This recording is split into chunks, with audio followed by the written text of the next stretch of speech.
таразадан алдаганга барбасын биздин колубуз, уурулукка барбасын биздин колубуз. Колдун шүгүрү ушул.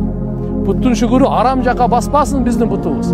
Казиного, биздин бутубуз эч качан мына кумарга, зынага, бирөөгө жамандыкка биздин бутубуз андай арамга баспасын.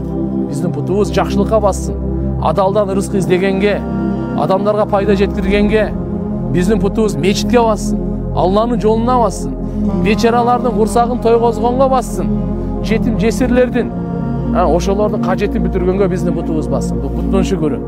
Кандай болбосун, алхамдулилlah, биз дайыма шүгүр менен Алла Таалага рахмат айтып, Алланын берген неаматтарын кадырлап, баалап, барктап, сактаганга милдеттүүбүз.